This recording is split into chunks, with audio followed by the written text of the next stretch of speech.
delivered several invited talks across the world, including the sessions at GNSS, Australia, ICAO workshops in Bangkok and Montreal, and International Beacon Satellite Symposium and expert meetings at the European Space Agency in France and Airbus Industries. Professor Rao Garu has made impactful scientific contributions in the areas of national relevance. His important findings include methods for possible tsunami and earthquake detection over the southeast coast of India, a zero visibility aircraft landing mechanism for Indian airports, and techniques for accurate marine navigation and port traffic management using GPS. He has completed major funded research projects from CSIR, NSTL, UGC and AICTE, and some ongoing projects also supported by AICTE, UGC, DST and DRDO. Professor Rao Garu has been honored with notable awards, including the Dr. Sarvepalli Radhakrishnan Award for Best Academician and Best Research Award from Andhra University. He has participated in and organized over 200 seminars and has earned 19 major national and international recognitions. He has also served on advisory committees formed by the... Yes, sir. Let me complete. Sir. Yes, sir. Yes. I am very glad to introduce our today's chief guest, Dr. G.Sasi Bhushanarao Garu. I request all the participants to make use of his expertise and be interactive in the sessions. Thank you.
All of you, good morning to everybody. ఎక్కడ కూర్చోండి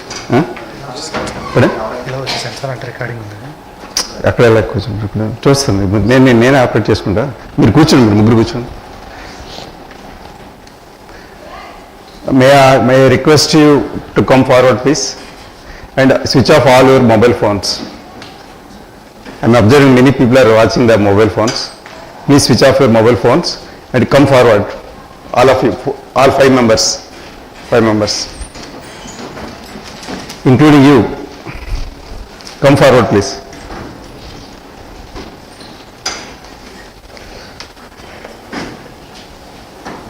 Come forward please. Back 4 people from back to 4. Come here. మీరు camera ఇక్కడ adjust చేసుకున్నామ్మా. Camera ఎక్కడ ఉంటే అక్కడ person వెళ్ళరు. Right. So, I have 3 to 4 presentations as your head of the department, Vijay Kumar, Vijay Krishna mentioned. But I would like to, do you want this one or do you want this one, wireless communication, or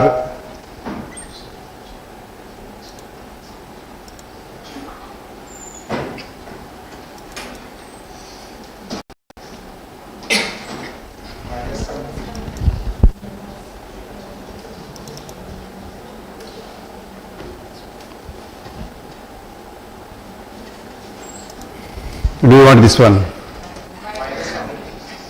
Wireless communication daily you are hearing. So this is, you see, the last term, can anybody read? Financial engineer, that is without finance we cannot survive. I will tell you how to make money.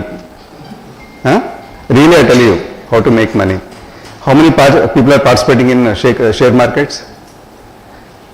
Share markets, anybody is, you know what is share market? How people are earning money with crores. Without having money also they are playing games. Okay? Do you like it? It is not just pure share market sharing, but it includes signal processing perspective of financial engineering. Okay? It is going to be like artificial intelligence and machine learning. It is going to be the most emerging technology in a ECE department actually. There are in 7 universities this financial engineering course is there across the world. It's the most demanding course actually, financial engineering. Okay, like MBA finance, what we can say, it's a financial engineering. Okay, is it okay? Right. It's a signal processing at a perspective on financial time series, financial engineering actually. Rajasekhar వచ్చాను మీ హాల్లో ఉన్నాను. Right, వచ్చాను. Is okay?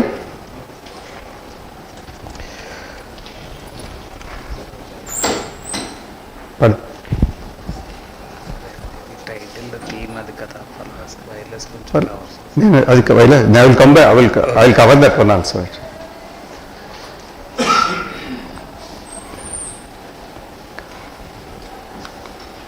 So these are my contents that I am going to discuss. So first, whenever there is a signal, we have to detect whether there is a signal in the signal that received whatever measurement or not. After receiving, after finding that whether there is a signal, then we need to find the signal component and hidden parameters in that signal. So for that, we are going to use the complementary filtering algorithm.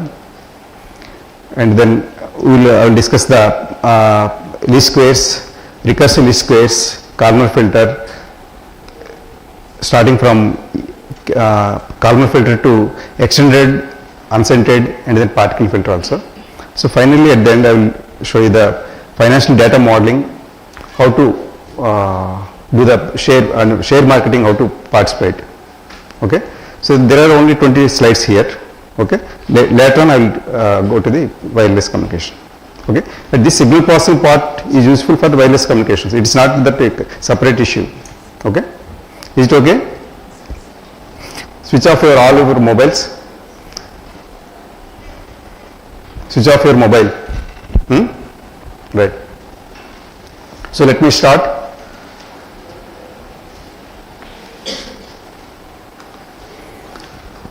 So usually it's a great theory, detection and signal estimation theory. Without this, no AA and ML, no signal processing, anything, no wireless communication also. First thing is, so whenever we get a measurement, so it's that particular measurement is of the noisy measurement, uncertain and inaccurate measurement.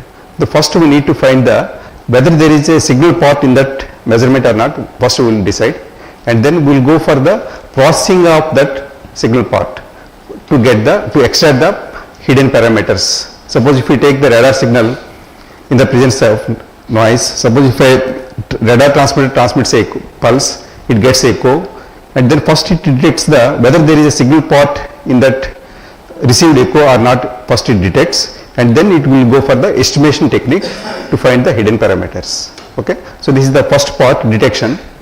So identifying the presence or absence of the signal portion in the received part, that is what is known as the detection. And for example, if we take radar signal in the presence of noise, you can take. Okay, first we will see that whether there is a signal portion or not, and then I go for the estimation technique. You can see here, this is that yellow colored part is the exact echo received from the target by the radar receiver. Okay, and this particular red portion signal, that is signal content. Yes, there is a signal in this. Okay, if there is no signal, there is no question of pausing for the position, velocity, time of the radar signal. I will just forget it. Okay, so this is what, and then once, so that is what mathematically I represent the received signal content as Zi, received measurement, I call it as a measurement, which consists of desired part of the signal plus noisy component. First I will see that whether this S part is there or not, and then I go for the estimation theory. Okay, so once if I confirm that there is a signal, then I go for processing of that signal. Okay, you can see that for processing of the signal, I go for this is common for wireless communication or anything. This signal processing part is common for wireless or anything. So once I confirm that there is a signal, then I apply some algorithms to extract the parameters of my interest. In case of radar signal, what are the parameters of my interest?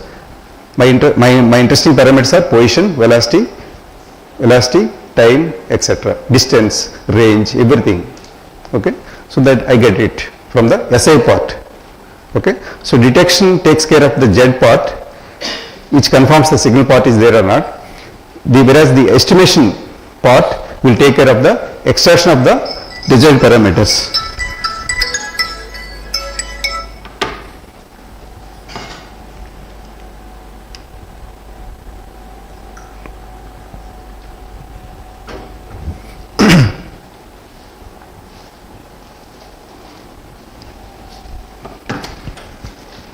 You can see here,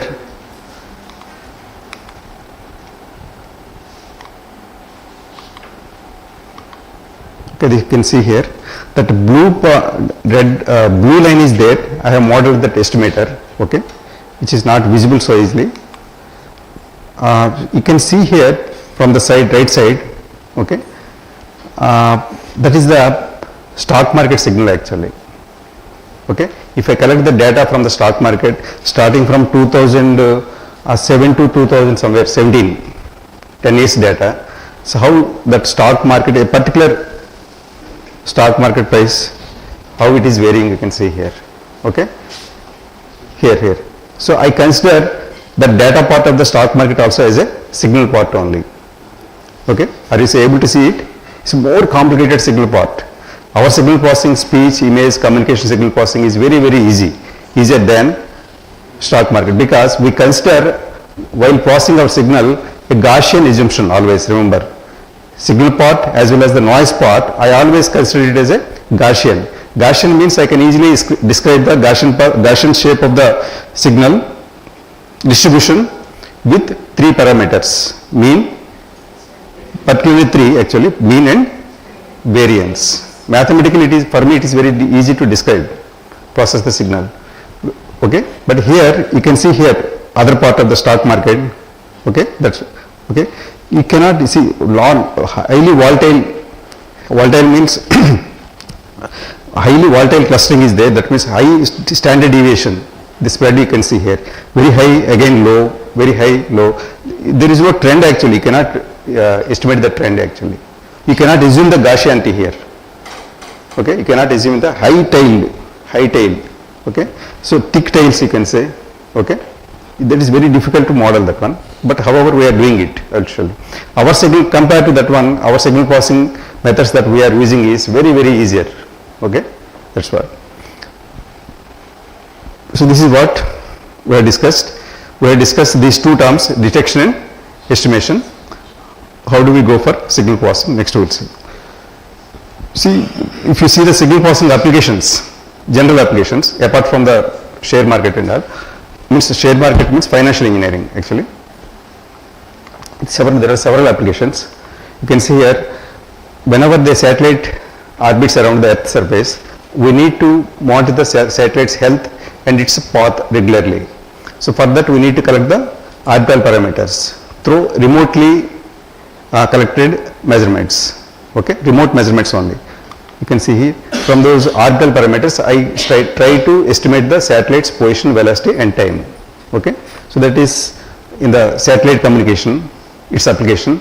Similarly, in the position and velocity of aircraft in ATC.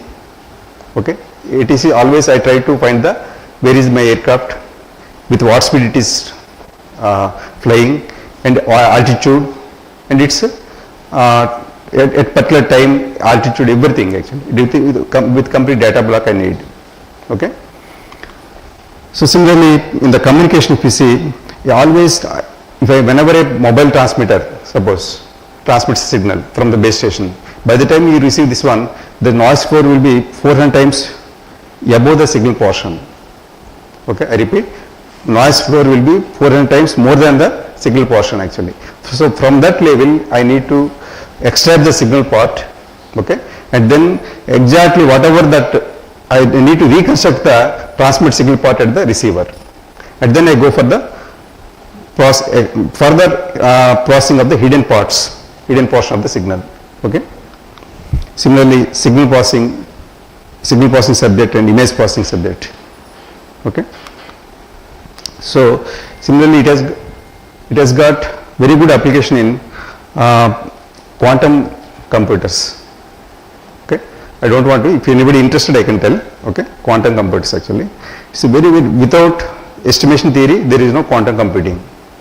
Okay, I need to estimate the quantum state, true state of the quantum, whether it is a 1 or 0 or whether it is a weighted combination of ones and zeros. Okay, so that is only possible with the particular signal processing technique. Okay, there are several applications, just I am limited to this one actually. Okay,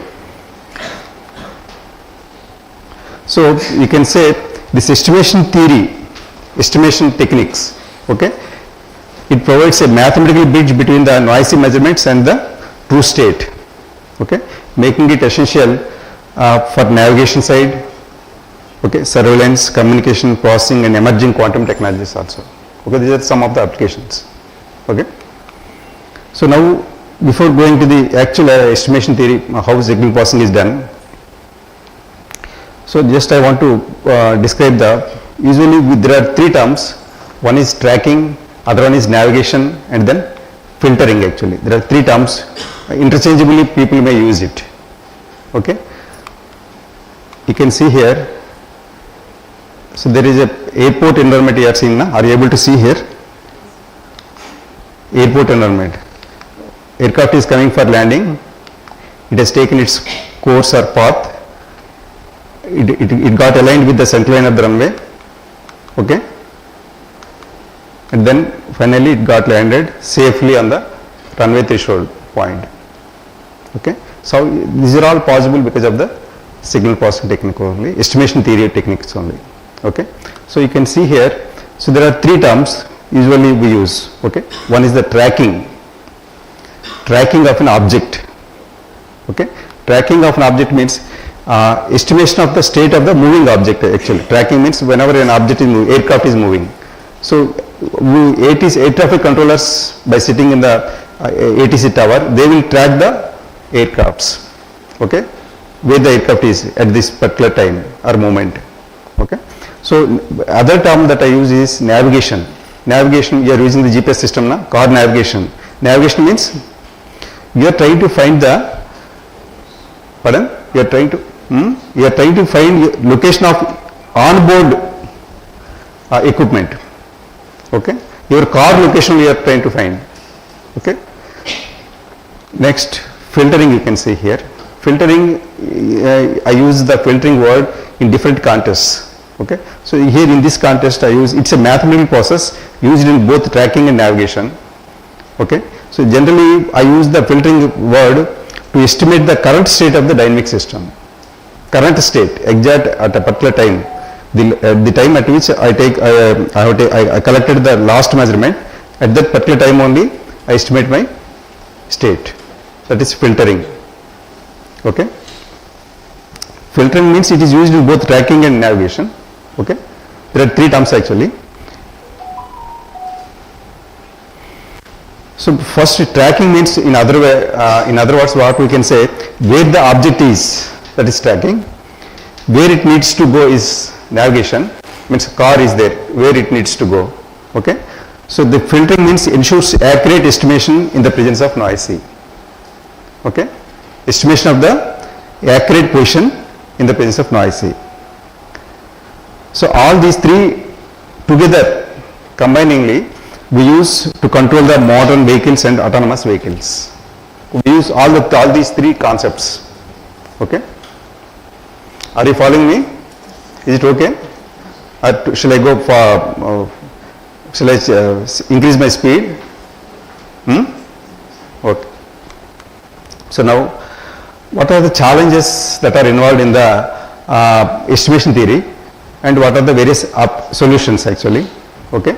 You can see here, for estimating something, to find the position and velocity and time of the aircraft from the received radar signal. What are the various challenges that are involved? You can see here. Okay. So there are three types of measurements that usually we collect, whether it is mobile communication or any communication. Wireless, usually wireless communication. Wireless communication means I take the measurements using a sensor. Sensor means it's a remote measurements. Okay. So they are indirect measurements. Remote means indirect measurements. Okay. Satellite orbital parameters I collect indirectly. I cannot keep a equipment there. Okay. So inaccurate. Automatically they become inaccurate. Uncertain. Lot of uncertainty will be involved. Okay. So from these three types of qualities, I need to estimate extract the parameters of my interest. Okay. It's not so easy to extract the parameters. Okay. So in addition to these qualities, first three types, they are non-stationary. They are non-stationary. Non-stationary means your mean, variance and autocorrelations are vary over time. They are not constant. That means I told you, non-stationary means you cannot model it. You have seen the other first slide I have shown you. Other's right side, that financial share market signal, that is non-stationary, where you don't have anything to model. Okay. Stationary means simply you can model it as a Gaussian. Okay. That is first non-stationary. And heterogeneous. Heterogeneous means we collect the measurements from different sources actually. Okay. Different sources means different characteristics, different properties. Okay. Different protocols also you can say. Similarly, asynchronous, they are not aligned in time. Okay. And particularly non-Gaussian. Non-Gaussian means non-stationary plus random drift, random walk against the random shock. Okay. Highly unpredictable thing actually. It varies for time to time. Okay. It is very hard to extract the parameters from that signal. Okay. So this kind of scenarios usually we see, whether it's a mobile phone data or it's satellite communication data or anything, even if we take the quantum computer to determine that state, whether it is like our classical computers, bit 1 or 0, finding it is very easy to, whereas in quantum computers it is very difficult to find which state it is, that electron state. Okay. So that is there are also this kind of same problems. Okay. However, you have to move forward. Okay.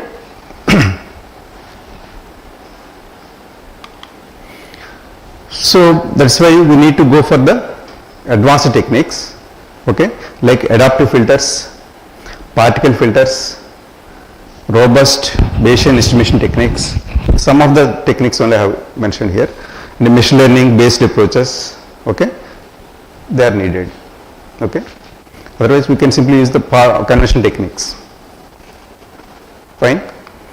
So now, before going into the actual estimation theory techniques, so lastly If you see from the noisy measurements, okay, we use three types of signal estimation methods, basically three types of estimation methods, depending upon the time direction of the problem actually, okay, depending on the time direction of the problem, whether I want to process the signal means smoothing, whether I want to find the signal part at the same time means where the time of estimation of the signal, the estimation of the state coincides with the last measurement time, that is filtering.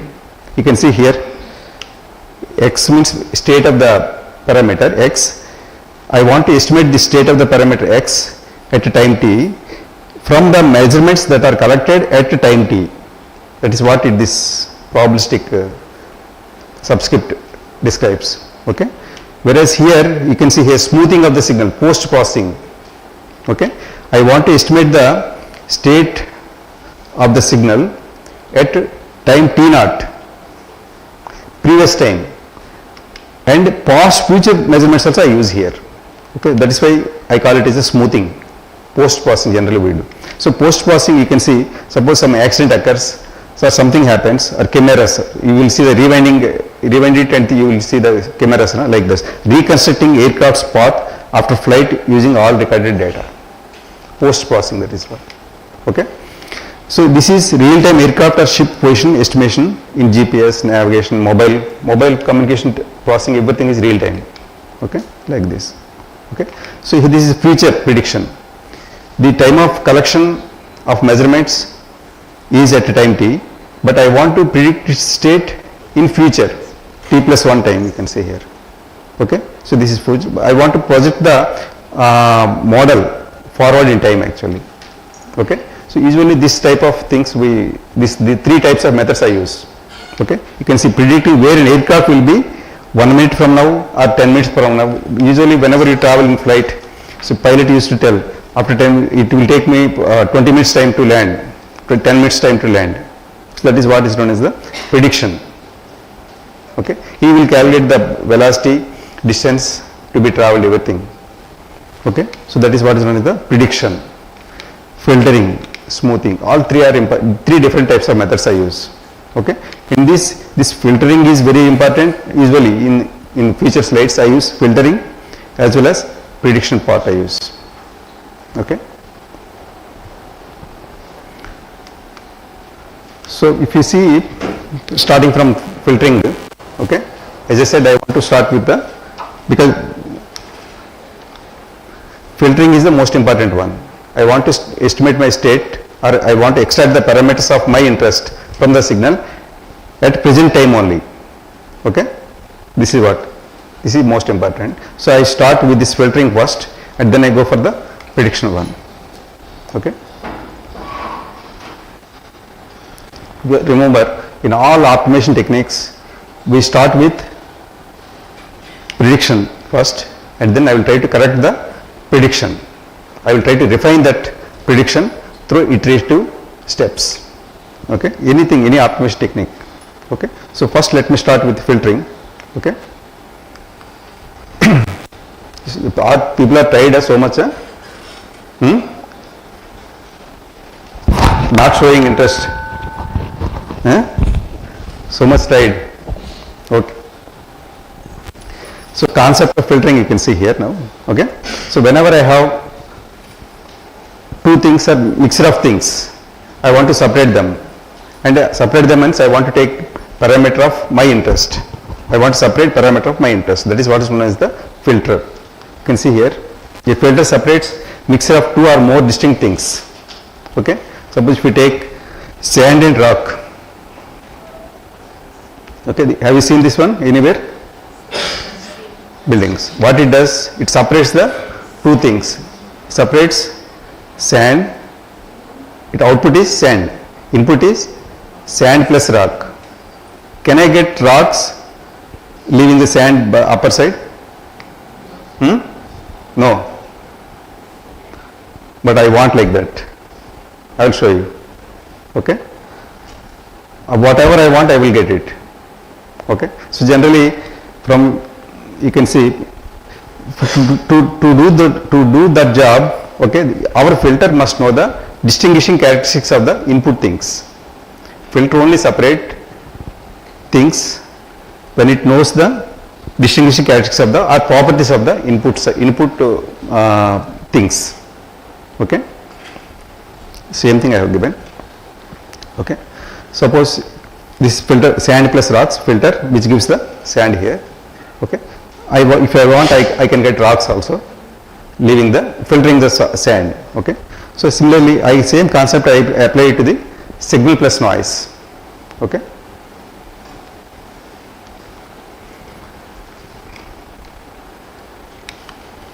So filter estimates, if I take a measurement, it contains the signal portion as well as the noise portion. Usually in image processing or signal processing, anything, the first step that I do is I try to remove I try to denoise the signal. Okay, by using some filtering method. There are so many methods. Okay, so for that filter must know the distinguishing characteristics of my signal characteristics as well as the noise characteristics. So that is most important. Okay, if you are not able to provide the distinguishing characteristics of the signal plus noise, what type of noise it is, what type of signal it is, those properties, then what will happen? Your filter usually disturbs the amplitude of the signal, frequency of the signal, phase of the signal, delay, so many things. It distorts the signal actually. Okay, mostly it distorts the signal part of the input. Okay, you got my point? Okay, so here usually signal part is low frequency, noise part is high frequency. So then what type of filter that I use here? Since I know the input characteristics, so I use the low pass filter here. So if I apply signal plus n here, noise here, I get here signal. If I apply low high pass filter here, noise will get. Sure. Okay, we'll see what we'll get.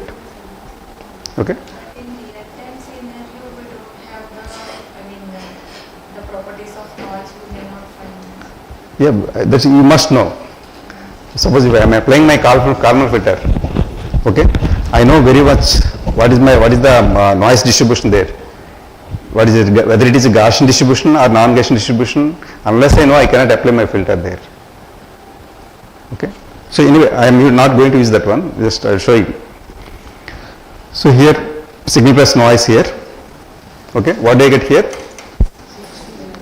Output signal there. Okay. Low pass filter. Okay. So for all these things, the most important thing even is the statistical properties of the signal must be, and noise must be known to the filter. Otherwise, your filter is of no use. It distracts the signal. Okay. So now you see here, I use another type of filter. Okay, where where my filter does not act on the signal part. You can see here, I have a signal. I have some measurement. Or you can say I have a parameter to be estimated by taking two measurements on the same parameter. Okay, you can see here, same parameter. I take two measurements instead of one measurement. So two instruments, different errors. Same signal plus error 1, same signal plus error 2. Okay, you see now what I did here. I didn't act on the signal part. What I did here, I have subtracted the first measurement from the second measurement from the first measurement, depending upon whether I am going to make it as a low pass filter or high pass filter. That accordingly I follow. So then I got my E1 minus E2. Now I have used my filter here, where this filter acts on the noise, not on the signal part. Okay. Then my signal part is intact here. I applied here, you can see here. I am just a small part of it only I have reflected here. Okay. Here you can see here. This H is the transition. I mean, you can transfer characteristics. Okay. So I will get signal part here, which is intact. No filter is acting on it. Okay. 100% pure signal. where its amplitude or frequency or phase or whatever delay or whatever it may be, no parameters of the signal will be disturbed. Okay. Apart from this, I get my uncertainty also. Uncertainty of the signal. Generally, all our optimization techniques will estimate the parameter of your interest. Will estimate you, but they don't give the uncertainty of that particular estimation.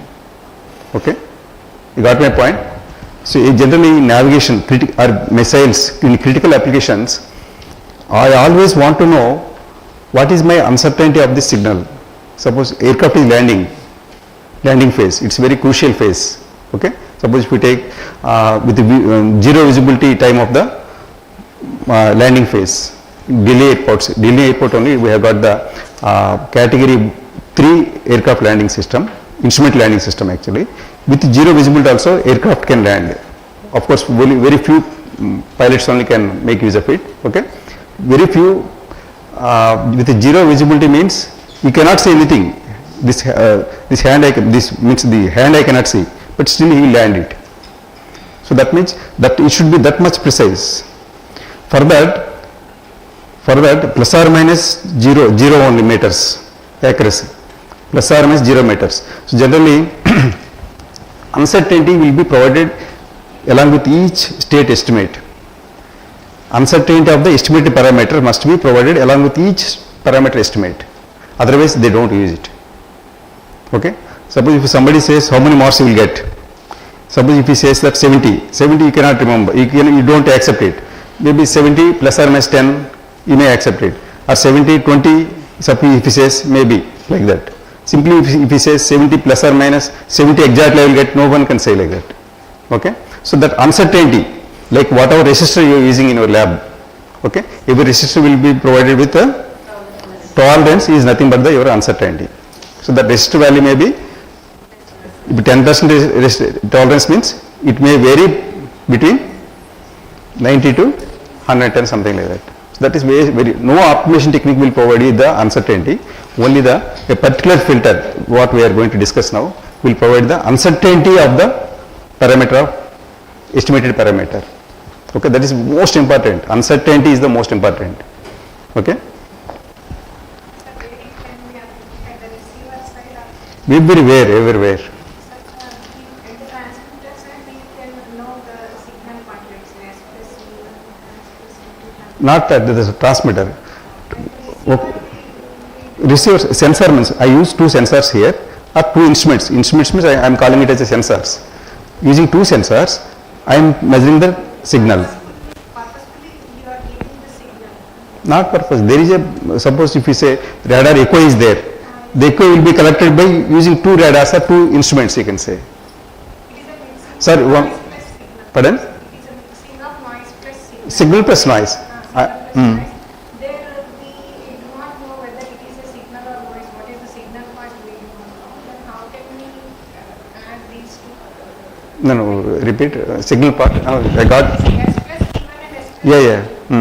there the signal is same as Signal is because I am taking the same signal. I am taking two measurements of the same signal. how do we know that this is the signal while receiving the signal from the radar? It is a mixing of signal plus noise, sir.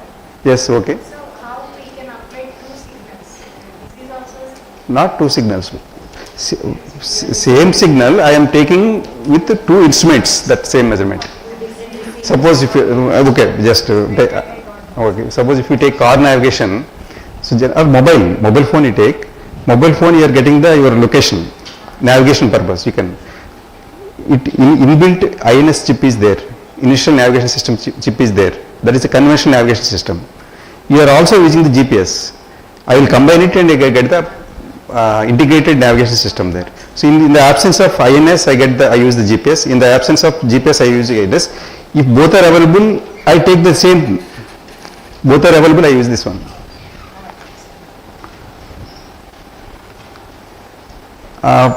So what I did, I took two different measurements of the same signal with different errors. Okay. So the filter works by combining them. It's only concept actually. I am utilizing this concept in my filter theory. So that it allows signal to be undisturbed. filter only affects the errors, means noise, not on the signal. Okay. So this approach necessary for linear radiation models actually. Okay, this approach, this particular approach is must actually. Means you may be unaware of it, but we are using this one only everywhere. Okay, your games are there na mobile phone you have got, games are there na, all games are using this one only. Okay, the first person landed in the Apollo mission na, just because of this concept only, this filter concept only. This filter, I have not named it, it's a Kalman filter. Just because of the Kalman filter only it was made possible actually. Okay, so Kalman filter only because of that. So most integrated navigation systems as well as many other applications use this particular complementary filter configurations only, where the filter is Kalman filter. I will try to modify this little bit. This concept, this one, and I will try to translate this concept into the mathematical equations. That is what is known as the Kalman filter. Okay. Concept this one, I will try to formulate mathematical. I will do the mathematical formulation later. Okay. So before going to the actual mathematical formulation, as I told you always, okay. First always what I do, I guess the parameter value, that is what is known as the estimate prediction. I guess the parameter to be estimated, some value, very rough value, rough and lot of uncertainty, 100% uncertainty, there is no problem for me. Okay, then I will try to refine that parameter, that prediction value iteratively until it gets converged. Okay, how do I do? This is the common practice in all types, your artificial intelligence or machine learning or all optimization techniques. Okay, first to begin with I do not know any value, what is the signal value or parameter value. So I take some rough value and I keep on iteratively I try to refine it. Okay, I will show you how I define. So before that, generally suppose if you take, if you want to, if I ask you to measure the voltage there, AC voltage there, correct measurement if I want, if I tell you, what do? You take some multimeter, you will measure the voltage and immediately you will tell me, is it correct one? Somebody, she says, she will collect it, she will measure that voltage 10 times and she will average it and will give it to me. This will be the correct one. If you give the one measurement, that will not be the correct one. Okay, always the average value is always the correct one. Okay. See now average versus this recursive. Recursive means first initially I guess something and then I keep on adding I keep on refine it. How do I refine it? I will show you. This is the first technique, this is the first concept that is going to be implemented in the actual filter theory. Okay. Suppose if I have some k minus 1 means k minus 1 measurements. K minus 1 measurements. Okay, and I want to average it. What do I do? x1 plus x2 plus dot x of k minus 1 divided by k minus 1. That's what. This is what is known as the x of k1 minus 1 are the measurements. X is the mean of that measurement. Average value, arithmetic mean. Okay. Suppose at this stage she has taken some 10 measurements. Again she has given 11th measurement to her. Then what do? Again 1 plus 2 plus 3 plus 10 plus 11 by 11 you want to do, or you want to, suppose she cleverly, she wants to make use of that previously computed average value. She has given some value and with a new measurement she wants to combine it. Not by 2. I repeat again. She has given one value. She has collected 10 measurements. One value, say let us say x. And at the same time 11th measurement has come. One thing is average all the 11, again recompute everything, 1 plus 2 plus all the, and by k plus 1 means 11. That is one method. Okay, but it takes lot of time recomputing all everything. You need lot of memory, everything. Okay, or she wants to make use of the previously computed mean plus newly arrived measurement. Separately, she will pass it and tell the exact mean value. It's a clever idea, na? The advantage is it's a real-time processing. Every time, whenever a new measurement comes, previously computed mean I take, and then I compute the latest mean. Real-time process this is. Okay? This is recursive estimated process. Whereas arithmetic means, suppose 10 to the power of 6 measurements I have got. I need to add all the things. I need to add all the things divided by 10 to the power of 6. At that time, one more measurement comes. Again, you reprocess everything, and you need to store all the measurements in your computer or wherever.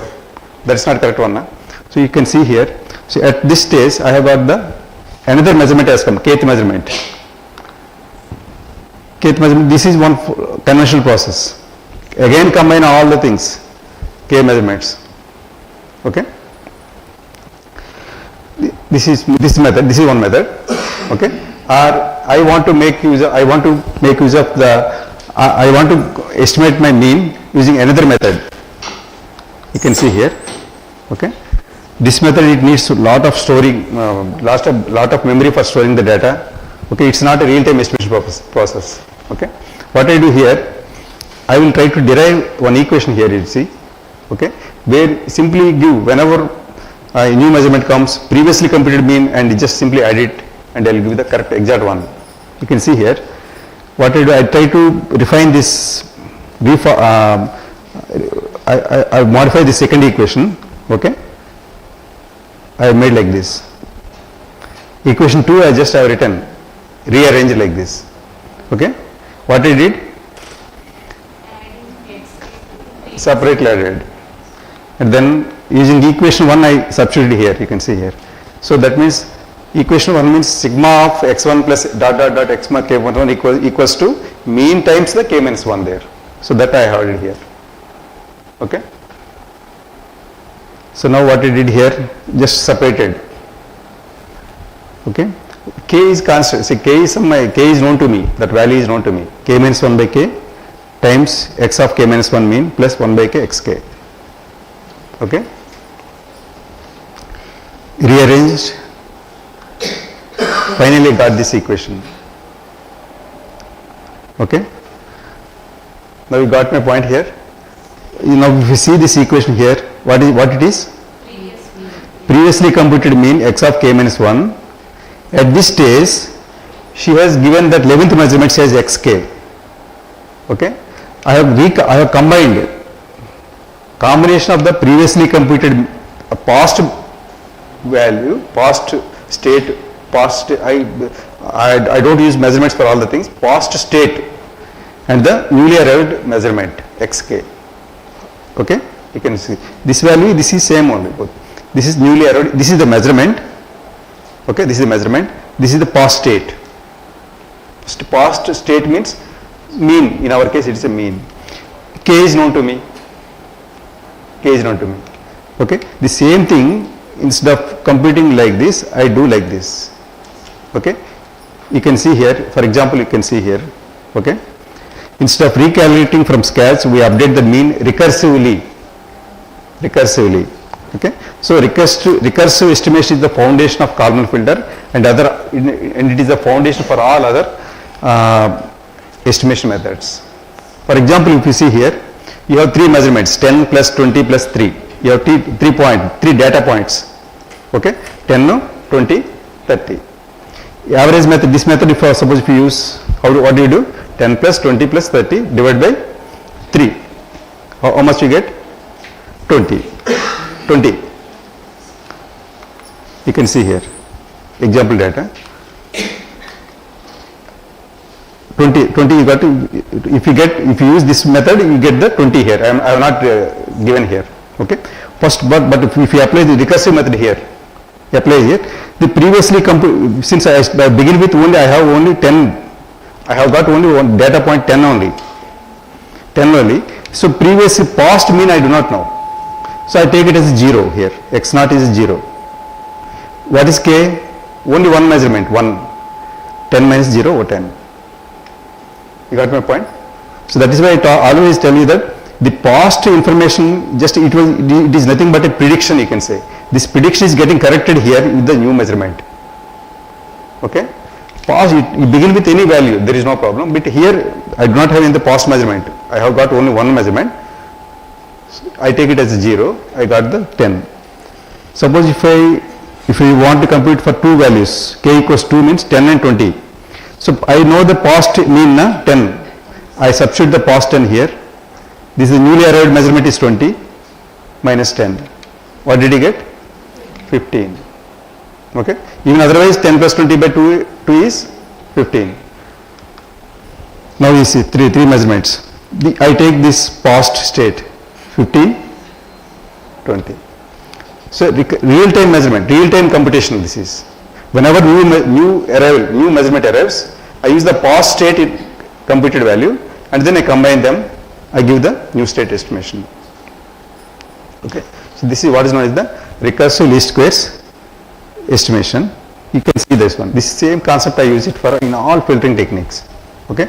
See here the beauty is I use the past information and current measurement. Okay. Past information, current measurement. Both are different. Okay. Past state, current measurement. Okay. Both are different. Okay. Because same terms I am going to use later. Okay. Past state. Past state means here my mean, means actual to be computed value plus new measurement. New measurement. Here in our case, new value you can say. Okay. So generally what we do, the same concept we are going to use in all other estimation techniques or optimization techniques, AI, ML, everywhere. Okay. What we do, we start with the initial guess for the parameter value. We use generally whatever least squares or whatever it may be. Okay. It refers to process of refining parameter estimates through iterative optimization techniques until it gets converged. Okay. Okay. So this is the basic concept of the any filter estimation technique. Any filter or any estimation technique. Okay.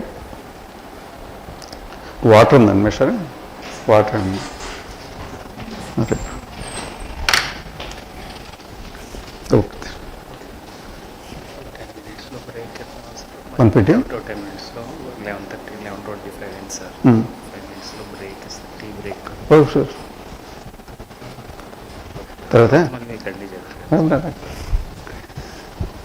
I think what sir says, you can take break now. I will complete this one more slide and then give break. Tea break is there. First tea is important. Have chai and then come back. Right. Right. Please go.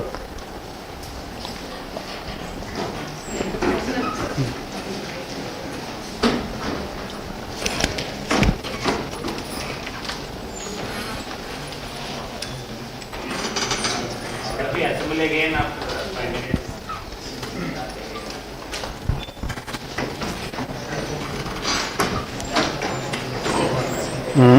Good morning, sir.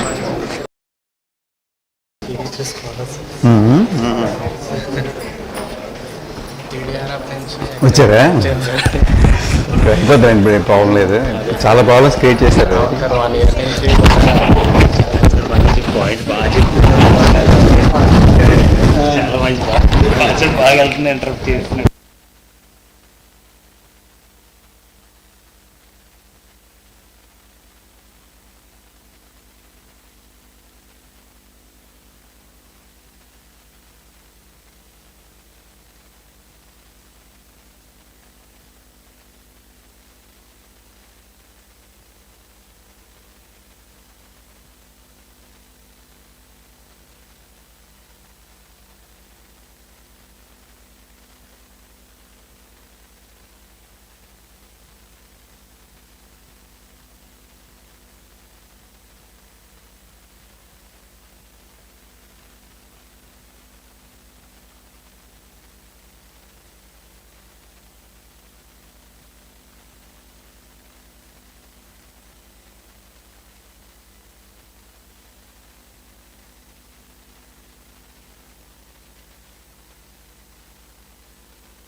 So now moving forward, last whatever we have seen, that is average and then recursive estimation, recursive least squares estimation actually, that is. And then now we are trying to develop the Kalman filter mathematical formulation from the previous mathematics only.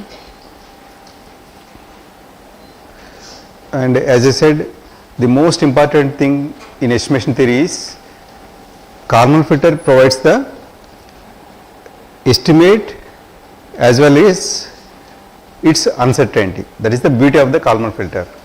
Okay. So unless somebody shows that how much perfect you are, suppose, okay, unless you provide the uncertainty, no pilot uses the signal. Always remember. Okay, in aviation sector, most critical application actually. Okay, aviation sector, particularly landing phase. Okay, landing phase, runway center line plus or minus 2 meters, plus or minus 2 meters. That is the estimation. Suppose if he is not giving the uncertainty, pilot will not use it. Plus or minus maybe 10 meters, plus or maybe 100 meters. He may land on the building. He may land it on the other side of the runway. Okay. So plus or minus, that uncertainty is most important. So no other filter can give the uncertainty except the Kalman filter only. So that is very, very important actually. So now from the previous mathematics, we will give the mathematics. I don't use the mathematics, we will just final equations only I will provide. Okay. But here uncertainty part I am just taking. The beauty of the Kalman filter is there may be some filters which may give the uncertainty, but Kalman filter will provide you the lowest uncertainty. I repeat, Kalman filter will provide the lowest uncertainty among all other classified filters. Okay. I will try to show you that one. Few mathematics are the equations are there, but we don't touch it. Just main points only we will take it. Okay.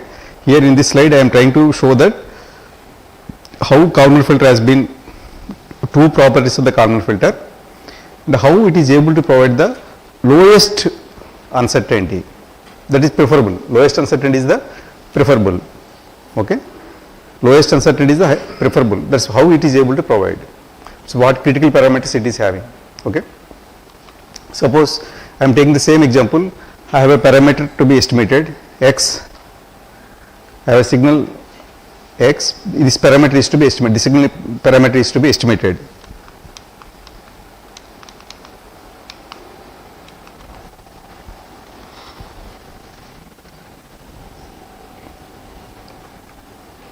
ఇది on చేయాలి, ఇది on చేయాలా?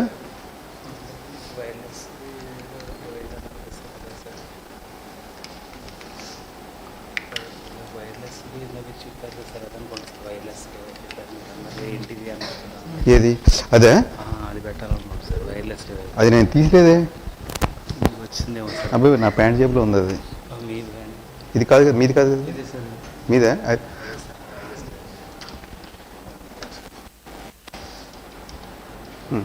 Okay, right. So let us suppose we have an unknown quantity x, unknown quantity to be estimated. Okay, x. So I take two measurements again. Measurement 1, I consider it as a x1 because I am taking it as I am collecting it using two different sensors, two instruments, separate instruments. Okay, x1 and x2, but they have the same mean. Mean is the expectation of that value, m, same mean. I am parameter to be estimated is x with the two sensor measurements, with the two measurements. Okay, x1 and x2 measurements are differing. So, but their mean is same. I am considering here their mean is same. Okay, that is what I can say. I don't want to confuse you, but that is what I can say. It's an unbiased estimator.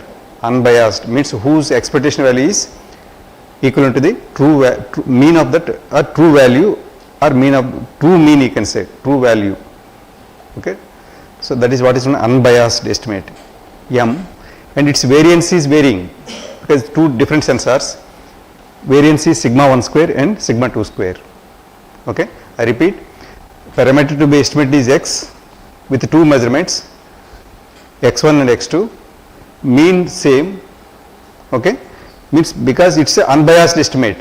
Unbiased means their expectation value is equivalent to the mean. That is why m and m, same m. And then variances are different, sigma 1 square and sigma 2 square.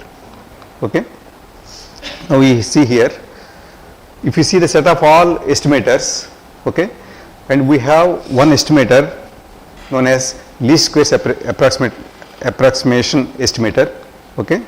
Least squares approximation estimator is the fundamental for all the estimators, okay. Is the best estimator actually, which can provide you the lowest uncertainty among all estimators. Remember, least squares estimator is the provides lowest uncertainty among all estimators. But I don't use, why I tell you, it's a static estimator.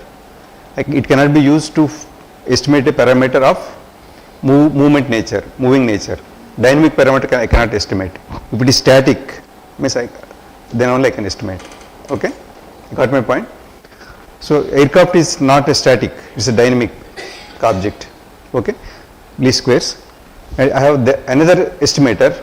Okay, which is unbiased estimator. Unbiased means whose mean value is true value, whose expectation of the mean value is true value. Okay, and if you see the intersection here, this estimate, okay, unbiased as well as least squares. Least means linear estimator, you can say. Least squares, we can say least squares is a linear estimator and unbiased estimator. So this is what is known as that green intersection is the unbiased as well as linear estimator. That is what is best, it provides me the best state estimate with the lowest uncertainty. Okay, that I know, that is known as the blue. Have you heard any time this word blue? Best linear unbiased estimator. Okay, blue estimator, you will find it in filtering theory. Okay, best linear unbiased estimator. Okay, and we have actually Gauss-Markov theorem, and Rao, who got the Nobel Prize, Indian only, Indian origin US citizen, recently died, almost equivalent to Nobel Prize he got actually.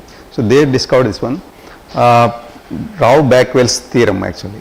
Okay, so that it provides that among all estimators, least squares estimators will have lowest uncertainty, covariance of least squares is less than any other type of estimator. Okay, so I am using this, I am sitting here actually, I am taking the properties of linear system as well as unbiased system estimator. Okay, so this is what is in blue. So my Kalman filter, which I am going to, I am not developing, mathematical equations I am showing you, we are going to develop, will have this properties, linear estimated property as well as unbiased estimated properties. How I will show you. Okay, so now I have two estimators, means two measurements. I will take the linear combination of these measurements, then it becomes the linear estimator. If I take the linear combination of A1 plus X1 plus A2 plus X2, if I take, which is the state of the parameter, then it becomes a linear estimator. Okay, already it became a unbiased. Now you can see here. So in order to make it as a linear and unbiased estimate, what I do, we try to combine them as A1 X1 plus A2 X2. It's a linear combination, weighted linear combination of the two measurements. Okay, A1 and A2 are the primary parameters, weights. Okay, I can write the measurements as a linear combination of the two estimate, and this is to ensure unbiasedness. Unbiasedness means this one here. Okay, this to include this property.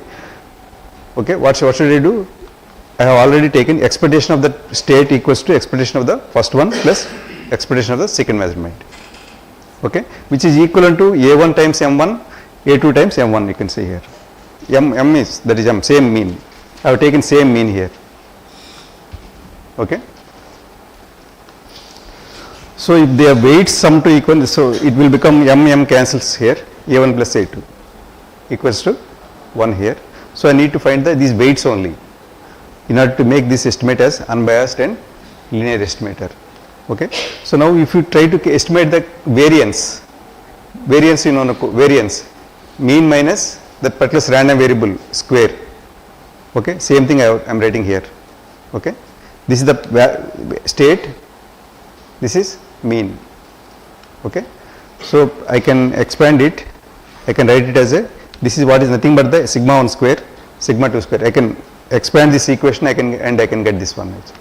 Okay, so now I want to make this variance as much low as possible, this variance of x. Okay, so that is, if I can differentiate it with respect to a1, I will try to find the, you can see here. Okay, I am not discussing these equations. You can see here finally a1 equals to this, a1 is coming from where? It is a weighted linear combination of the two measurements coefficient. Okay, so I can find it as a, in terms of variance like this, variance. You can see finally this variance of this blue estimator is much less than any of these linear estimator or unbiased estimator. You can see here individually two estimators are there here. Okay, but if the combined estimator, I have taken the combination of these two measurements, that is my new filter property. New filter property is it combining the two measurements, that estimation property. This has a property of lowest uncertainty. This is the combined sigma square, there is no subscript here. Sigma square, it has got lowest uncertainty, minimum of either sigma 1 square or sigma 2 square. Okay, so this is the beauty of the Kalman filter.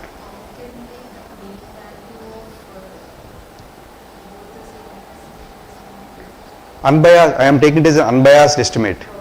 Unbiased means mean expectation of that mean equals to true value m. So you can see here the combined, by combination of the two measurements estimator, the estimator which combines both the measurements, it will have an uncertainty is much less than either of this one, either sigma 1 square or sigma 2 square. Okay, so this is the beauty of the Kalman filter. Okay, Kalman filter is used everywhere, your mobile phone. Okay, all games without Kalman filter there is no. Okay, missiles, all your missiles, all your ships, all your aircrafts, everything is with Kalman filter only. Okay, all spacecrafts, for your information, spacecrafts, they don't use the satellite information, because spacecrafts go, they fly beyond the satellite's altitude. Okay, they only use initial navigation system plus a Kalman filter there. Okay, they estimate, they predict, they correct like this. Okay, and if you watch your TV also, okay, YouTube if you watch, okay, and you whatever that you are seeing yesterday or day before yesterday, everything, or previous 1 hour or 2 hours, next prediction also comes from your Kalman filter only, followed by the Kalman filter is used as a weights approximation in your RNN and LSTM algorithm of ANN. Okay, there also that weights, any artificial neural network or LSTM, everything, or DNN, everything, they use the Kalman filter as weights updation. Okay, weights updation. Okay, they are also Kalman filter only. Daily, whatever you are watching TV there. Okay, so no, depending upon your interest, whatever that you have watched, next videos also comes there. Okay, so this is it. Okay, so your Kalman filter is nothing but the blue filter. Blue means it comprises of the properties of the linear estimator as well as unbiased estimator. We have made as if it is a linear and unbiased estimator, and its properties, it provides you the uncertainty is much less than individual estimators. Why we should, earlier I have shown you the recursive least squares estimation. I have taken the previous state estimate and the new measurement. Why I should take the two pieces of information? There is an advantage if I take the two pieces of information, it provides me the lowest uncertainty here than the individual measurement. That is the beauty. Okay, that is the reason we take always two types of measurements. We use two measurements, two different measurements. Okay, if you take one measurement, you don't get the uncertainty. So this is the fundamental theory of the Kalman filter. So least squares approximation method, and then one more slide is followed by the Kalman filter only. The one slide is there for least squares filter. Okay, I don't discuss it, but just that system of linear equations only, okay, I discuss, and then within 30 seconds I discuss this slide and then go to the next slide. So suppose if I have a distance to be measured, okay, its true distance is, let us say, x. I do not know the distance, and I use some sensors, some tape or some sensors, two sensors I use as y1 and y2. Okay, I take two measurements to measure the distance. Okay, because of the all sort of influences, maybe error in the measurement or error in the instrument, okay, or in environmental influences. Okay, my y1 should never be equivalent to y2, and where y1 minus y, naturally y1 minus y2 will not be equivalent to 0. And finally, y1 measurement will never be equivalent to the true value, because it contains always noise in it. Okay, it will never be equivalent to x, or y2 also will never be equivalent to x. So what I do, I am just, if you see here, I am just trying to develop the system of linear equation here. You can see here y1 minus x equals to e1, similarly y2 minus x equals to e2. Two measurements, two equations, n measurements, n equations. I can write here vector form like this, y of I, ai, xi, ei, like this. Okay, since there are two only here, system of linear equation. So generally whenever we try to solve a problem, we try to put them in a mathematical format, put them in a particular mathematical format as a system of linear equations.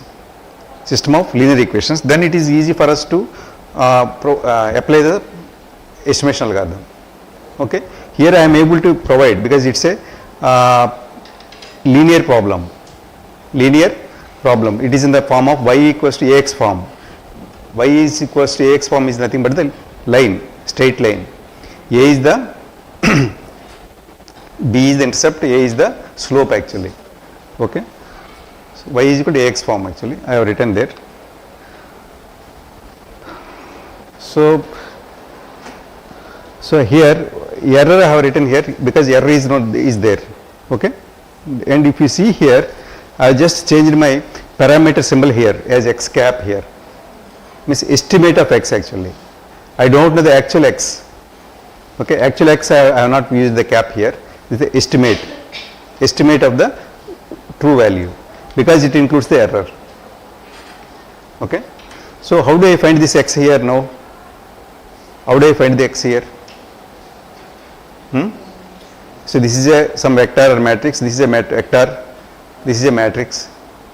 Okay, can I find A inverse of y? Suppose let us discard this E. Y equals to Ax, then x cap equals to A inverse of y. Is it okay? If since it is a linear system, is it okay? Generally you will find like that, but it's not correct one. It's not true. Okay, that is so no need of developing this many algorithms. Okay, because it should be the rank of the matrix should be equivalent to the vector dimension x, and always we take the more number of measurements. Number of equations must be more than the number of unknown parameters to be estimated, because of the Gauss theorem actually. Otherwise you will never have the accurate measurement, accurate estimation. Okay, so I cannot apply the simply x equals to y, A inverse of y. Okay, you got my point here? So that is why least squares has come. Okay, so that means the same thing you can put it in a geometrical way like this. So y is my measurement. Okay, x is the prediction of the measurement. Okay, Ax describes the same measurement only. A times x is the prediction of the measurements, but the y, if the y equals to Ax, then there is E equals to 0. That means the y, the measurement vector y must lie on this space, this vector space Ax, but both are different. This y and Ax both are different. Okay, this is, and I should project this measurement vector y onto the vector space Ax. Okay, the lowest distance that I can project it, this one y onto the Ax, is the error E, where E equals to y minus Ax. You can see here equals to y minus ax. Okay.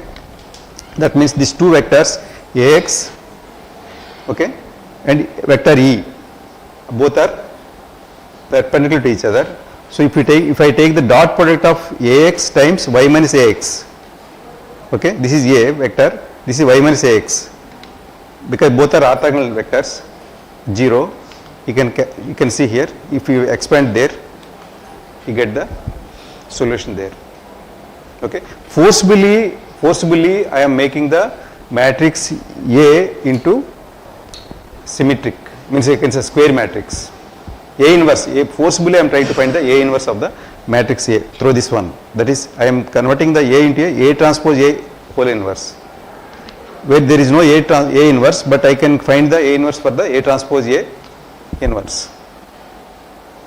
Okay. So this was least squares mathematics development. Okay. Least squares has come because to find the we can formulate the measurements into a system of linear equations like this, and then we can apply the least square solution like this. Okay. This is not, but this is not a point value. Okay. Again, it's a iteratively will solve the problem. Iteratively, remember. A transpose. Madam has asked a typical question. Anybody can tell? Here I have taken, this is vector A, this is. Instead of vector A, I have taken the A transpose. Anybody can tell me? It's a mathematics only, matrices only. You just think of it, madam. If it is a vector, I can take A. It's a matrix. So every column of the matrix should be orthogonal to the vector E. So that is why. That is why I have taken the, whenever I take the matrix, I take the R transpose. Okay. So that's what is least squares. Least squares, but this is only useful for estimating the state of the parameter in static conditions only. If the object is not moving, then only I can find. Okay. No object will be stationary generally. Okay. Aircraft, ship, everything, missile, it's on the move actually. They are, okay. So we have to go for the, it cannot be, it provides the best estimate and lowest uncertainty, but it cannot be used for the moving objects. Okay. So now what I do, now coming to the, earlier I have shown you the recursive least squares first. That recursive estimation is nothing but the recursive least squares, and now I have shown the least squares. Now you have seen now just now you have seen the least squares. Okay. So now I have two estimators, least squares estimator and recursive estimator. So what is the need for Kalman filter? You can see here now. Okay. So this is the so suppose at the time t minus 1, at time particular time t minus 1, that is a 9 o'clock. Okay, 9 a.m. I have y number of measurements. Y may be any number. Okay. Then what I do, as I shown in the previous slide, I combine all the measurements and I try to estimate the parameter of my interest using this formula. Okay, y of time up to t minus 1, whatever measurements that have come, I put it in a vector form. I try to estimate the A and then find the value, least squares. Okay, but at this stage, that means I'll try to write them in a system of linear equations like this. Previous slide I have shown same thing. Y of t minus 1 measurements I have got. So system of linear equations contains number is t minus y of t minus 1, that whatever with the number there. Okay. So suppose at this stage a new measurement has come. This y of t measurement has come. Okay. Next epoch means next instant of time. T minus 1 I will go to the t time. Okay. One step ahead means t minus 1 plus 1 is t. Yt. Then what should I do? I can apply the same least squares approximation. Previously collected y of t minus 1 measurements and at the measurement that I have collected at y of t, and then I can apply the least squares. Okay. Or I can apply there are two approaches. Combine y of t minus 1 plus y of t like this, and then I can apply the least squares. Okay. That is one method. Second method is same least squares estimate, this x of t minus 1 I take here, sorry, this x of t minus 1 I take, x of t minus 1 is the parameter estimation of this value x actually at t minus 1, and then I combine this y of t in a recursive manner, that is whatever I have shown in the previous slide, okay, recursive solution, you can see here same, okay, I slightly modified here, instead of 1 by k minus 1 I have written kt. Same formula, previous estimate, current measurement, previous estimate, I have combined in a linear combination. Okay, this is the actually innovation, you can say. This is y of t minus 80 times x t of t. Okay, and if you see here, this is the prediction of y of t here. 80 times x of t minus 1 is nothing but the prediction of y of t.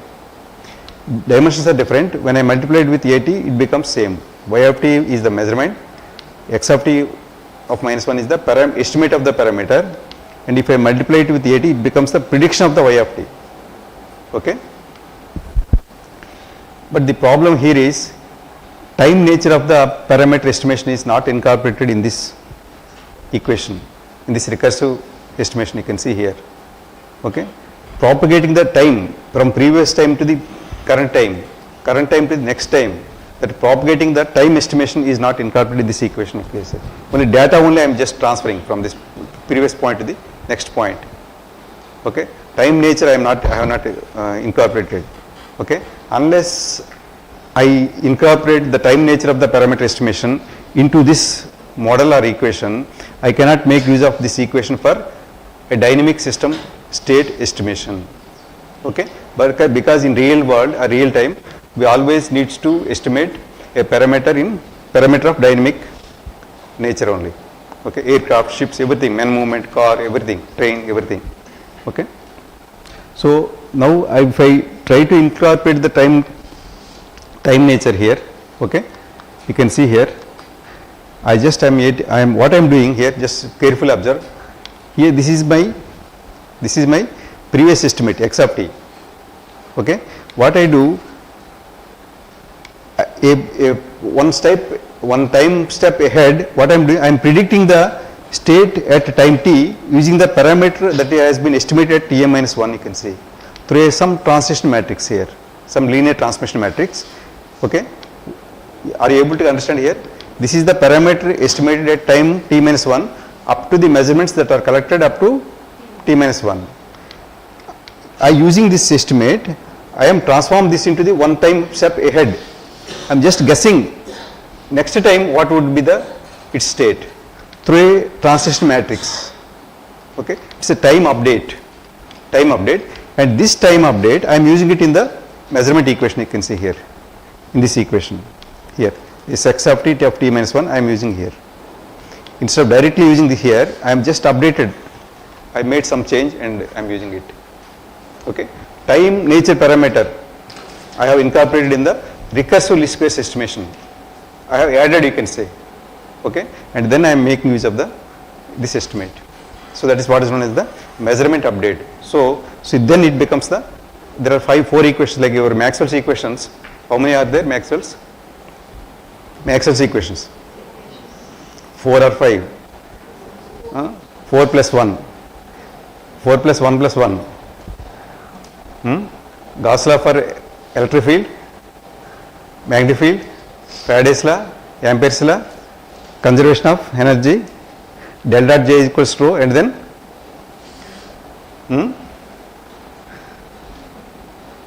permeability equation also comes into picture. Okay. So like this here we have got only 5 equations. There you can say 4 equations, you can 5 equations. Okay.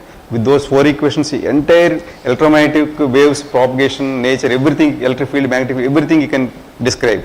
The behavior of the electric field, magnetic field, wave propagation, everything you can describe with the magnetic field, Maxwell's equations. Here also, using these 2 equations followed by another 2 equations, you can entirely estimate anything, just 4 equations, just 4 plus 1 you can say. With just 4 or 5 equations, you can estimate anything. Moving ship, moving aircraft, moving vessel, everything actually. Okay. So So that is the beauty of this one. What I did, I have just incorporated the time nature of the parameter estimation into the original recursive least squares estimation.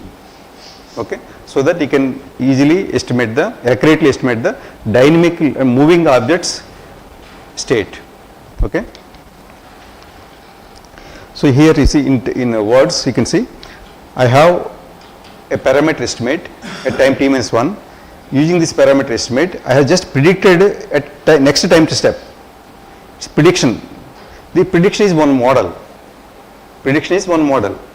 Okay, and then this is used in the update. This is used in combination with the new measurement. I got the current state estimate as xt here. Okay, this is what Kalman filter. Okay, this is what Kalman filter. This is one model. Just remember, this is one model. This is one model. Here I am using the linear model here. Okay, linear model. Linear model means, okay, I will discuss. This is the measurement model here. Okay, there are two equations. Kalman filter state uses two models: prediction model, measurement model, and then update equation and Kalman gain. That's all. Okay. So I have understood this is, it is not for understanding purpose, just I am just overview only I am giving. Okay, just last equation just I have given. Okay, I don't expect that you understand everything whatever I am discussing here. Okay, the concept only. Okay, is it right?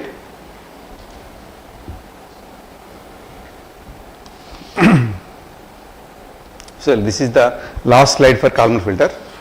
Okay, probabilistic interpretation of the Kalman filter. I hope you will understand. For those who have not understood the mathematical equations in the previous slide, they can understand it using this probabilistic with figures only. Okay, even the small equations, just forget about the equations. Okay, with figures you can understand. Okay, you can see here the same thing I have written there. So this is the, I have some estimate at time test at a time step k equals to k minus 1, whose probability density function is like this. PDF, probability distribution function.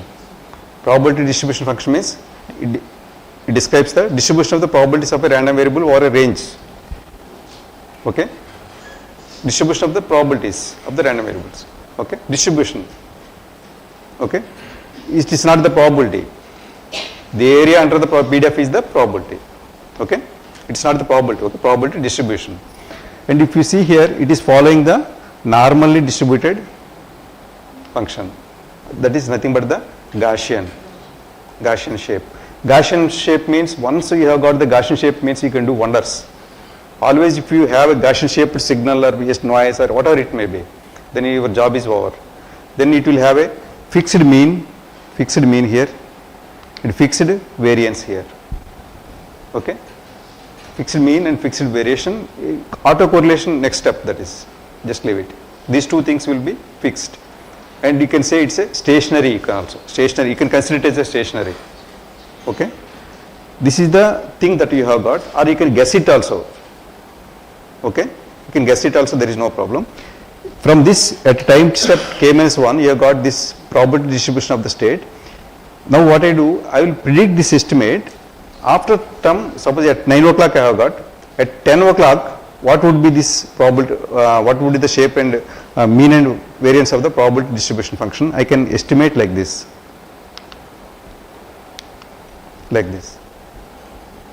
after time step k equals to k. Okay, using this information, I have predicted this one using some model, some prediction model. Okay, some model means earlier I have in the last slide I have given a prediction model. That is nothing but the time update model. Okay, that f for phi I have given, that phi is the design of that phi matrix somewhat. Okay, it's a transition matrix. Okay, depending upon the situation of the problem, I will design that fi. This one. Okay, if you observe here, its variance is very high than this one, because I have predicted it. Its uncertainty will be increased. Uncertainty is increased here. Okay, uncertainty is increased. Is it correct? Uncertainty is increased means it's not a correct information. Your prediction is not correct one. Okay. So then what I do at this stage, first equation, this corresponds to the, these two PDFs corresponds to the previously shown slide first equation. Okay. Just correlate this one, this equation. X of t minus t, this, I have got the x of t minus 1 here, and from this information I projected it to the one time step ahead I projected. Okay. Now at this stage I have got my measurement here. One measurement has come then. That is y of t, current time. I want to estimate that my parameter to be estimated at xt only. Okay. Okay. This parameter whose uncertainty is again not known, and I will estimate uncertainty, but is very high. Okay.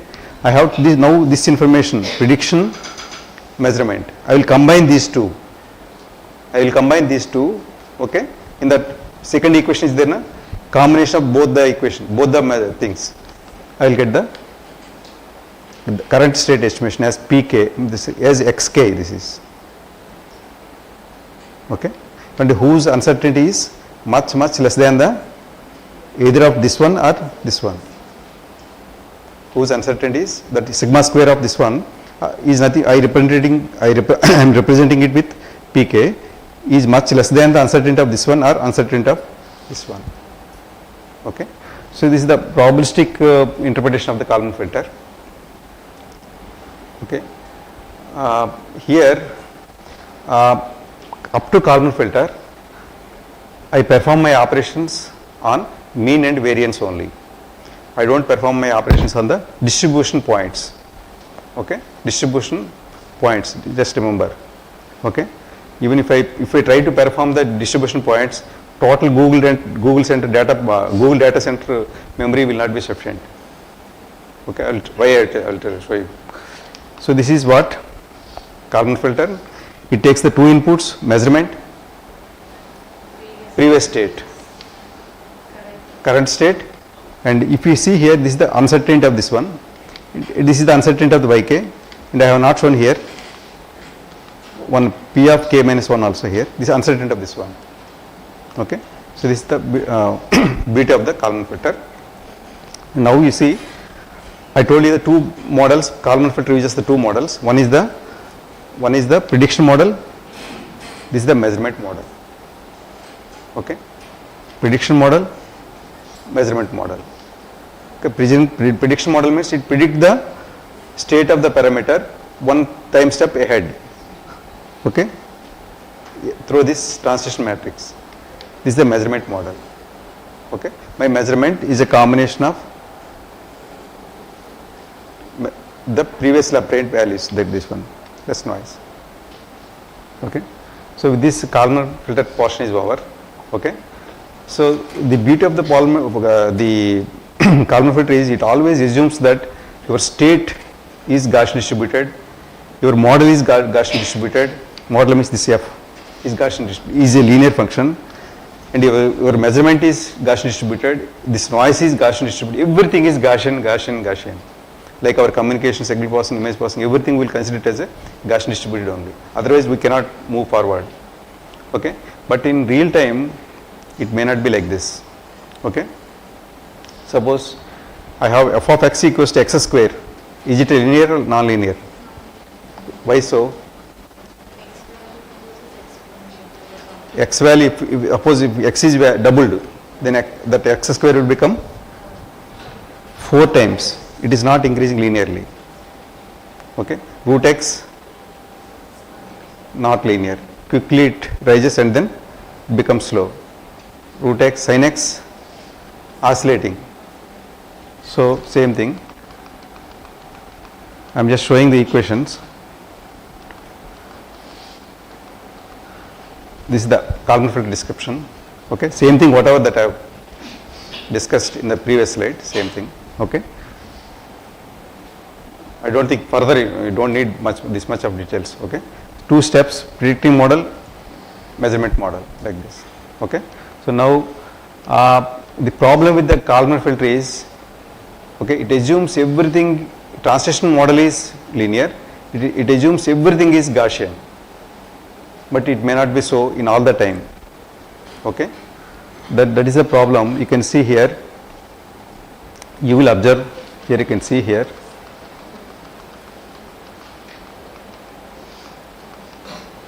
if you see the other distribution here, heavy tail noise here, you see here, this is Gaussian, this is heavy tail noise actually. It's outliers, the extreme large values away from the mean, you can see here in this. Okay, see Gaussian distribution means it's a tall symmetric bell curve centered to 0 here, Gaussian. Okay, it can be fully described by mean and covariance, that we know. The problem is extreme values are very unlikely here. It's a thin tail, you can see, okay, here, thin tail, and a small well defined variance, uncertainty is predictable here, and fully described by mean plus covariance. The Kalman filter works perfectly under this shape only. Okay, whereas many times we may come across this heavy tailed one, actually you can see here. Its properties are flatter middle here, I have not shown perfectly here this what non-Gaussian shape pulse, it's a flatter at the middle actually, and then long tails, these tails are then long tails here, it may jump like this, up to here like this, and multiple peaks also. Here we will see only one peak in Gaussian, there you will see multiple peaks, it's highly dangerous. Okay, and then unstable mean, and then variance also becomes large or misleading. Okay, so that time I cannot use my Kalman filter. That time you cannot use any filter. You cannot use any model. That is why I told you the first beginning slide, I have shown you that financial figure, where you cannot apply all these things. Okay, you cannot apply all these things. No model predicts. If there is a model, people would have become, people would have earned crores of rupees, billions of crores of rupees. No, if there is a perfect model. But I will show you, for you I will give some trick where you can make money. Okay. Bloomberg, one company is there, where they will provide a secret intraday sharing, during the intraday sharing. Okay. They will provide you small information, okay, which costs crores of rupees. All our share market brokers will buy that information, and that is valid for a particular period only, for a particular period, that 5 minutes or 10 minutes period only. During the 10 minutes or 5 minutes period only, you need to buy or sell it, that's all. Okay, very costly. Okay, that I will try to show it when. Got my point? Kalman filter I can use it for linear systems and Gaussian states and models and noise. Okay, but financial engineering I cannot make use of the Kalman filter. Okay, so just there is another filter, but most of our real-time world situations are means non-linear systems. Okay, there also Kalman filter can be used. Okay, by linearizing the non-linear filter and then by applying all the other Kalman filter equations as it is. That is what is known as the extended Kalman filter. You can see here Kalman filter. Okay, if I pass through if the Gaussian shaped pulses, Gaussian shaped distribution is passed through a linear function, linear transformation, means that is x of t equals to f times x of t minus 1, that f function here, linear transformation. Then my output is also Gaussian, unchanged. It's because it's a straight line. Linear means straight line, where my slope a is the y equals to ax plus b. A stands for the slope dy by dx, rate of change of the y with respect to x. A changes constantly. The slope changes constantly here. Okay. So the mean and variance may shift only, but it won't get disturbed. Still I try to, the shape will not be changed. Whereas if you see non-linear equation here, it gets changes, you see that mean is shifted, that this is flattened here, disturbed, sometimes it gets skewed actually. Okay, asymmetric, everything actually here, you can see here. It's a nonlinear function. Nonlinear means curved, maybe x square or root x or x. Okay. So I cannot make use of the Kalman filter for nonlinear systems, but what I do, I will try to linearize the system of equations.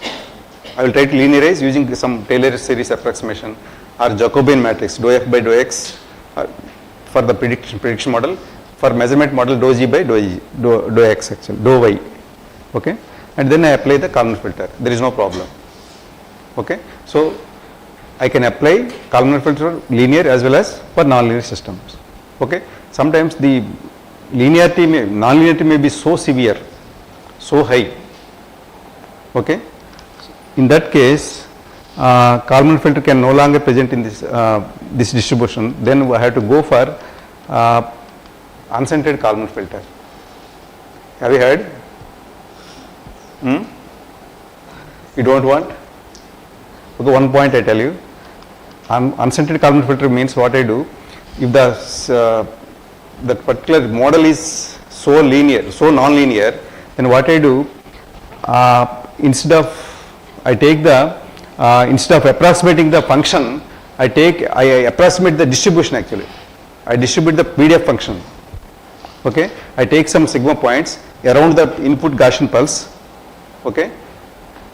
Whose mean and variance are the same as the original Gaussian distribution function. And then I combine those. This is what is known as the UKF. How do I reconstruct is the average of the transformed sigma points gives the new mean. Still here also I assume some Gaussianity here. Okay. I don't want to discuss this one, particle filter. Okay. That's why I am not describing this one.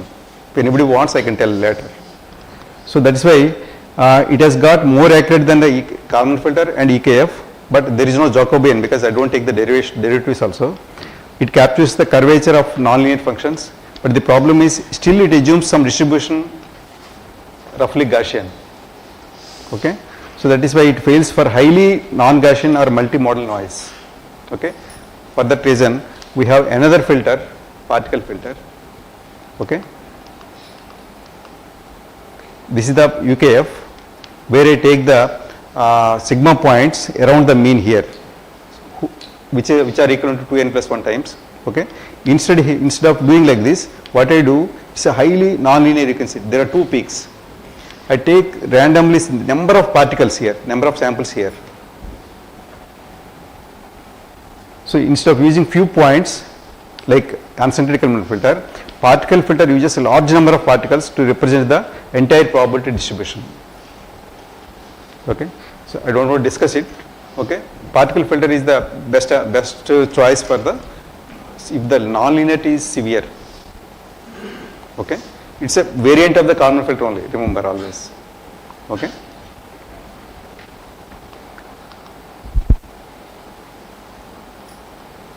Now comes to, I have 3-4 slides, but I discuss only one slide and then I leave you. Correct, na?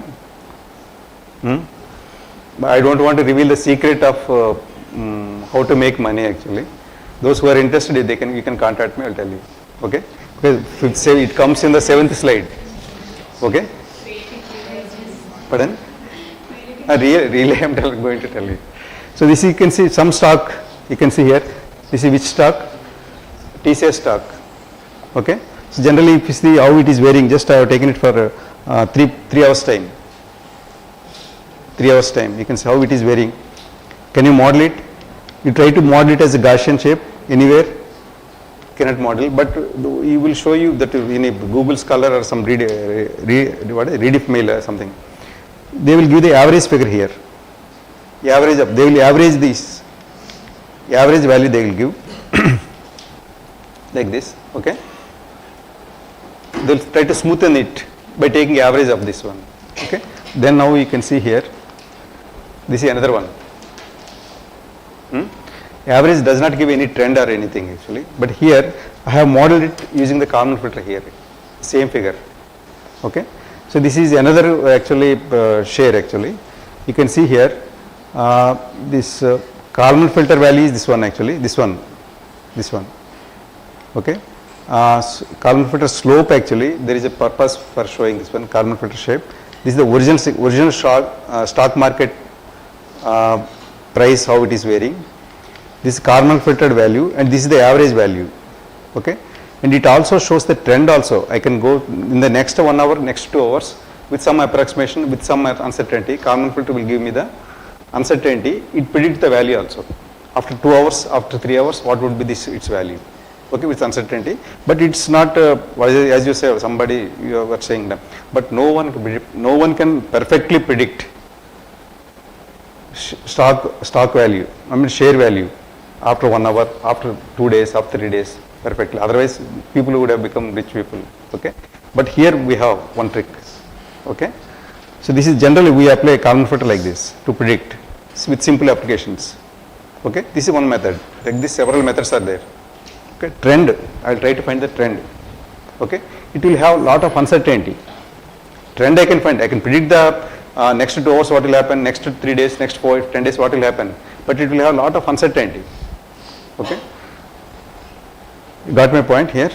So moving average, simply moving average, I will not give the trend actually, it will give us the trend. So now I am not discussing. Do you want me to discuss? This is actually secret, really secret, that Bloomberg company from London, they will sell it actually. Okay, for crores of rupees, small per day, per day they will earn 100 crores to 200 crores of amount actually. They will provide you that information for BSE and our NSE stock exchanges. Okay, intraday sharing actually. Generally pardon?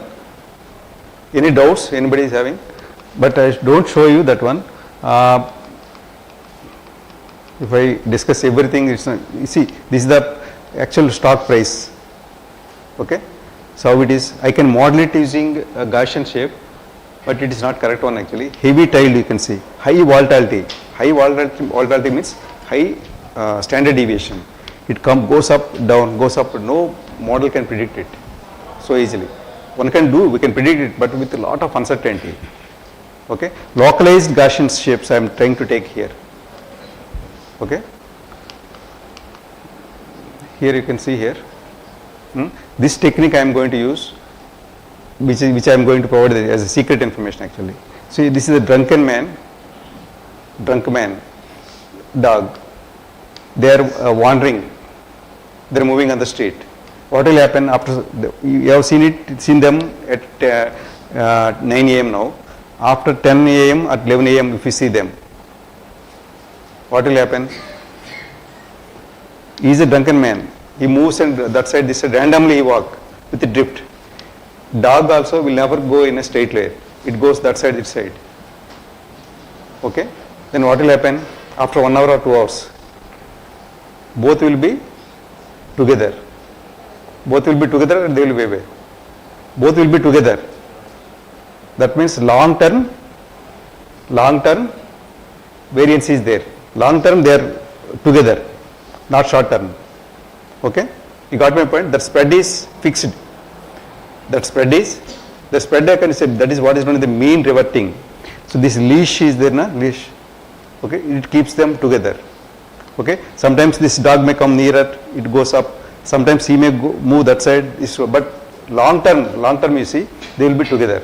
So the same concept will be used to find the share price of the stock market actually. That is what is known as the co-integration. This is different from the correlation. Correlation will give you the short term variation actually. Co-integration, you can see here. This is, you can see here. This is the correlation actually. This figure, there are two stocks which are independent, okay, which are randomly moving, okay, but they see both. You see, whenever one stock is rising, other stock is also rising, but at the beginning they are together. If you see here, over a period of time they are away, but they are following the time steps, but they are following the randomness, but they are at the beginning only they are together, but over a period of time they are not together. So this is correlation. Both stocks are correlated here, but they are not in co-integration. Okay, long term they are not together. This is the correlation figures. This co-integration is this one actually, you can see here. See, they are together, they are moving, at the beginning also, opposite direction they are moving. One stock is moving that side, other stock is moving this side. As a dog is moving this side, the drunken man is moving that side. But at the end you see here, after a period of time, 2 hours, 3 hours, they are together. They are together. Long term they are together. The same thing, I will if I can find out 2 shares, okay, this is you see, this minus this is this one actually. This stock, this variance minus this variance is this one. This is the spread actually, you can see, spread. If I can find 2 stocks over a period of time, for the last 3 years, 4 years or 10 years, okay, whose co-integration is, who are co-integrated, as whose spread is co-integrated, you can say, then it is easy, very easy for me to play a game on those 2 stocks. Okay, I don't find the I'll show you. Yeah, here that the spread is there, na, the spread. This is my spread. Okay, so here is a mean reverting. So even though they are moving away, that mean is over an arbitrary mean actually, you can see here. Zero, it may not be zero mean, but over a mean period, the mean is reverting. It goes up and again it comes back. It goes up, again it comes back to the zero mean. It goes down, again it comes back to the zero mean. See here. So here, whenever stock comes this time, here, I buy here, low price. And I am sure that it is mean reverting. This is the spread actually, mean reverting. It is going to be high here. I sell here. Here I unwind my position here. Okay. So I don't discuss much about it because it's a secret. Okay. Anybody wants money, I can tell you. Okay. Right. Thank you all. Any doubts?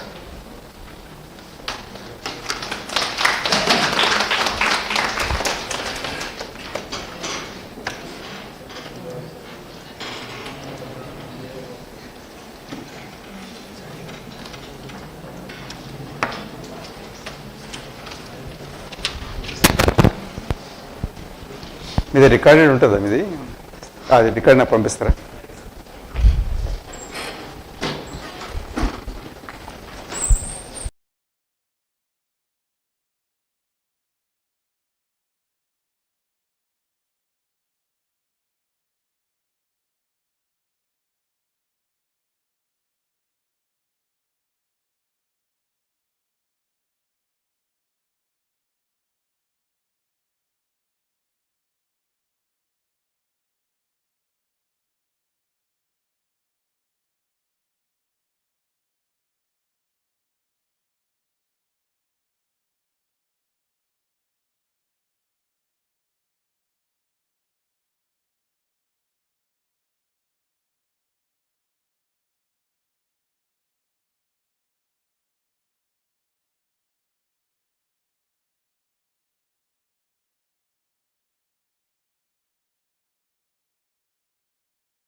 Please felicitate our resource person, today's resource person, Dr. G.Sasi Bhushanarao sir.